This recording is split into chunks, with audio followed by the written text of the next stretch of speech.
السلام عليكم ورحمة الله وبركاته. أهلا بيكم في مطبخ داليا. النهاردة إن شاء الله هنعمل مع بعض وصفة حلوة جدا للبطاطا من غير بقى ما نشويها ولا نسلقها. يعني لو ولادك بقى مش بيحبوا البطاطا بالشكل ده هيحبوها جدا يا جماعة. قد ايه طريقتها سهلة وبسيطة، وكمان طعمها في منتهى الجمال.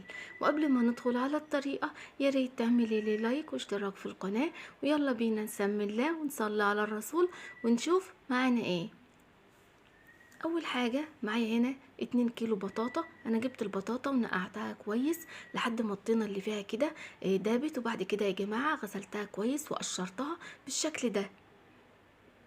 بعد كده برضو هقطعها برضو معاكم بالشكل ده كده، ويا ريت تقطعيها برضو على بلانشه علشان البطاطا بتبقى جامده شويه لو قطعتها على ايدك. فبقطعها كده بالشكل ده مكعبات حلقات زي ما تحبي، بيكون كده بالسم كده عشان طبعا تستوي معانا بسرعه وما تاخدش وقت. قطعت بقى الكمية بتاعتي كلها كده بنفس الطريقة.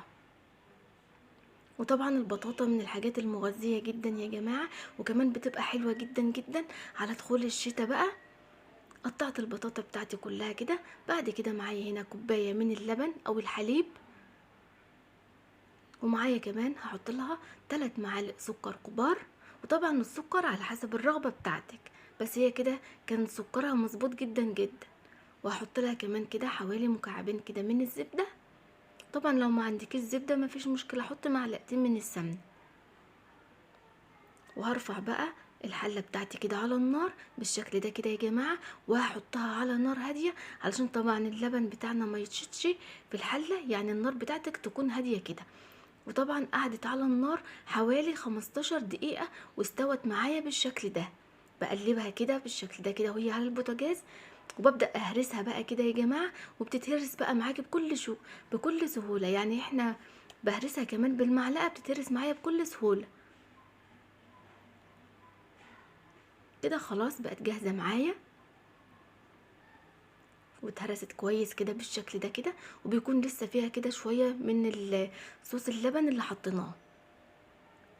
خلاص بقى هطفي عليها النار.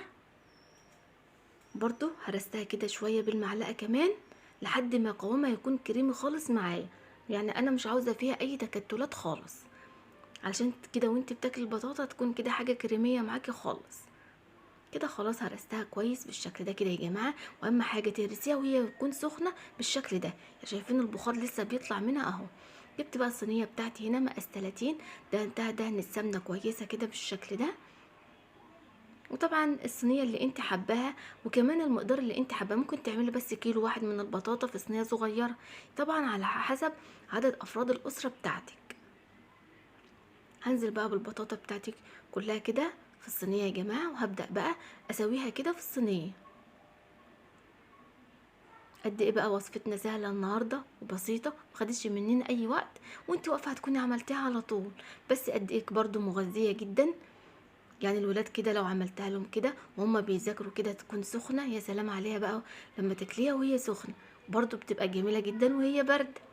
سويت كده البطاطا بتاعتي بالشكل ده كده يا جماعه. هسيبها بقى على جنب على بال بقى ما هنحضر الكريمة بتاعتنا الجميلة. معايا هنا 3 كوبايات من اللبن او الحليب.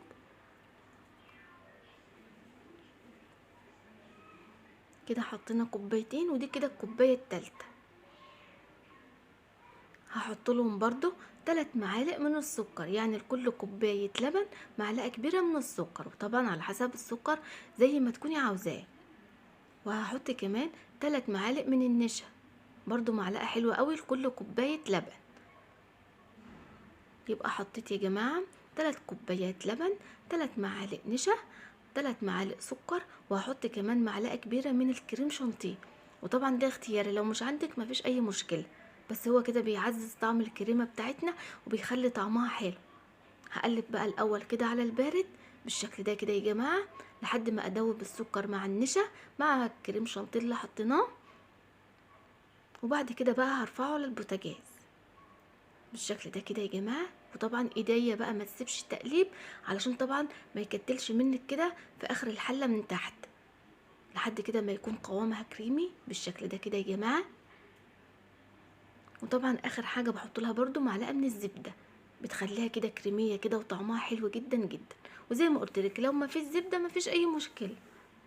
هقلب بقى لحد ما الزبده كده تسيح معانا بالشكل ده كده. وكده بيكون القوام بتاعها يا جماعه ما بيكونش لا تقيل ولا خفيف.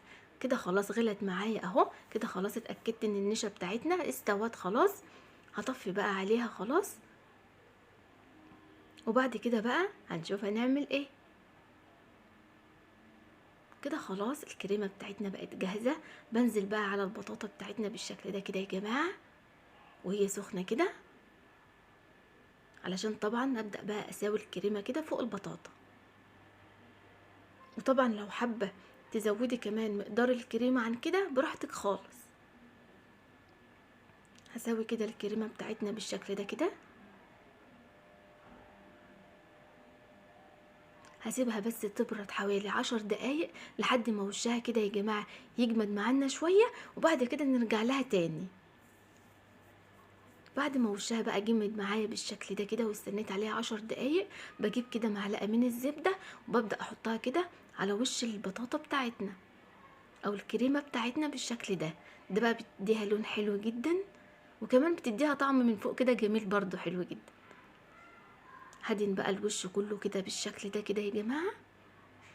وهجيب كمان معلقه من العسل الابيض برضو بيخلي اللون كده حلو جدا. وطبعا لو ما عندكيش عسل او اي حاجه خلاص ممكن تستكفي بالوش بتاعها بالشكل ده كده. وبعدين بقى بتدخليها الفرن. بعدين بقى وشها كده كله بالشكل ده كده يا جماعه. وطبعا في الوقت ده بكون مشغله الفرن على درجه حراره عاليه، وبفتح لها كده الشوايه من فوق. يعني انا بفتح من تحت ومن فوق مع بعض. قعدت حوالي معايا من 20 ل25 دقيقة، وطبعا على حسب ما الوش بتاعها يحمر معاك، وطبعا على حسب الفرن بتاعك. شايفين اللهم بارك بقى بعد ما طلعت من الفرن سبتها بس تبرد حاجة بسيطة علشان اقدمها معاكم. لكن انت بقى لو عاوزاها كمان تكون متماسكة عن كده هتسيبيها حوالي كده ساعتين ولا حاجة، تقدري بقى تخرطي منها. شايفين بقى شكلها عامل ازاي يا جماعه؟ تاكليها كده بالمعلقه وهي سخنه بتكون فظيعه جدا، تاكليها وهي ساقعه برضو جميله جدا. ولو وصلت بقى لحد هنا يا ريت تعملي لي لايك واشتراك في القناه. اشوفكم على خير يا رب الفيديو اللي جاي، والسلام عليكم.